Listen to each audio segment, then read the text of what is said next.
folks, this is my dream bike. It's a mid-60s sixer racing bike. It was given to me by one of my customers, a man called Steve. Thanks, Steve. It was given to him by a fellow that he's in a cycle club with, who was kind enough to give it to me, because Steve told him that I was the sort of person that would really like an old vintage racer. This bike's sort of what I've been waiting for.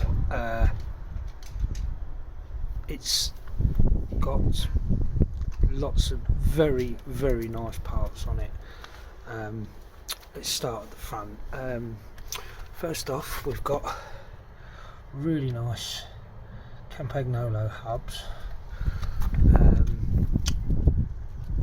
All these dropouts here are Campagnolo. Now, for those of you who don't know, Campagnolo are an Italian company that make very, very high quality and durable bike parts. It's what I've always wanted on my bike, particularly vintage. I love the style, the Campagnolo stuff. So right, let's go through the bike. Obviously it's been modernised in places. It's got some Shimano Altus shifters and brake levers. Not quite sure who made the clamp. It's a 3T. It could be Campagnolo, I'm not sure. The headset, also Campagnolo. I presume these index brackets here are Campagnolo. Yeah, the crank, I think it's Campagnolo. I don't recognise this symbol. It looks like Campagnolo to me. It's a Strada 170, which I don't know if anybody can tell me whether this is definitely Campagnolo or not. Campagnolo rear shifter, rear dropout, Wyman brakes, which I'd like to have another set of Campagnolos on it, but I quite like these ones. They've got a sort of a pearlescence to them. I like them. The cassette is Shimano, but hey, that's okay. But what I'm really excited about is the rear hub. Now let me try and show you where it is.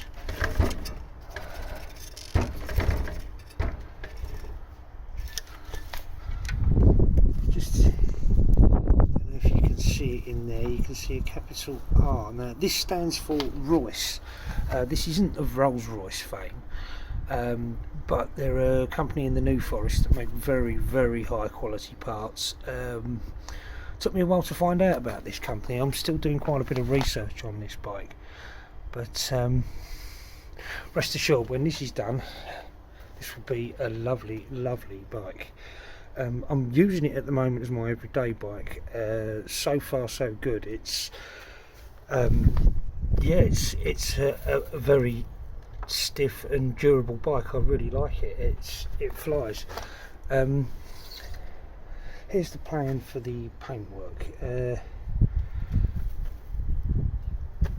lugs aren't, I mean, I've had more elaborate lugs, but these are nice. These will look nice when they're all cleaned up, and here you can sort of see the look I'm going for. But it'll be a different colour. Initially I thought I was going to be spraying the whole bike, but I've decided now that this rear part, the chrome, is in such lovely condition that I thought, yeah, I've got to leave that. I've got to have that polished up. Also, with the top of the forks here, this lug here, this is polished up nice. But as you can I don't know if you can see this on the camera, but as you can see with the forks, they're a little bit rough. They've lost a lot of their chrome,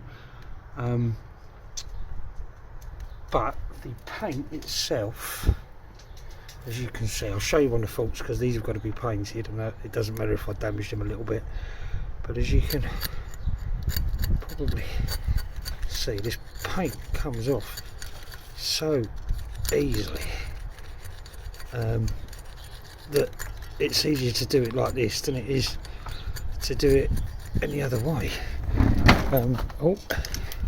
Whoops. So the plan is faults, front tube here, top tube and bottom tube down here, they're all going to be painted. I'm not going to tell you what colour yet, because I'm still waiting for people to give me their opinion.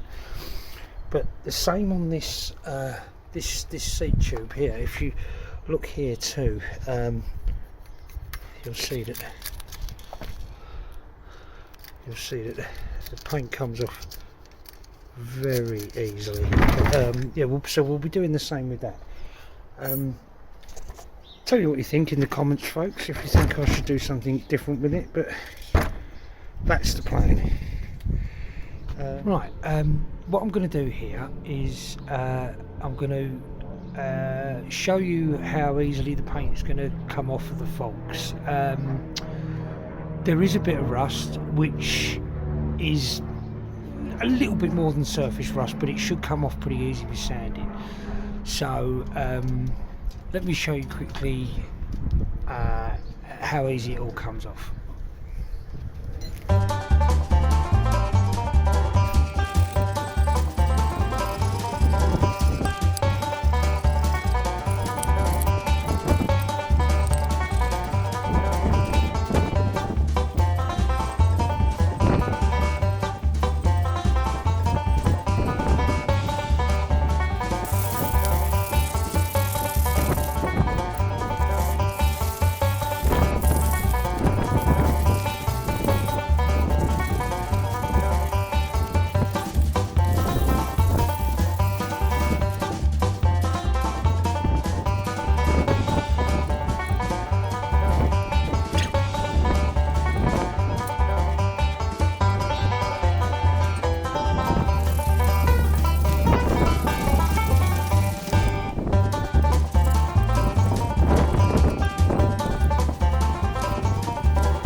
Anyway, as you can see, obviously I'm not completely finished with this yet, but as you can see, they've cleaned up really quickly. Still a lot of work to be done, but essentially I'll be doing that all over the bike, getting all of this paint off, and then it will be time for I'll be using a black primer on this, but I'll probably use an etching primer first, just to adhere more to the metal. I'll be using a black primer on top of that. Now, anybody that knows anything about how paints work on spraying cars and things like that, the black primer might be a bit of a clue to what colour I'm going to be spraying this. I was speaking to you, Tommy. Big shout out to All Out Bikes, Jason, for his input. Like the idea of silver, mate, but I want it to make the chrome really pop, so it's going to be something a little bit more of a contrast than that. Right, that's the faults all cleaned up. They've come out really quite nice. I can't find any heavy rusting or pitting anywhere. There's still little specks of blue paint here and there, but I've got a special tool on my Dremel to clean that off. Now the wheel's off, you can, I don't know if it will focus, but you can see where it says Campagnolo on the dropout. But they've cleaned up really nice. Now the fault's done, that's essentially what I'll be doing around the whole bike. So next time you see it, it should be prepped and ready for primer.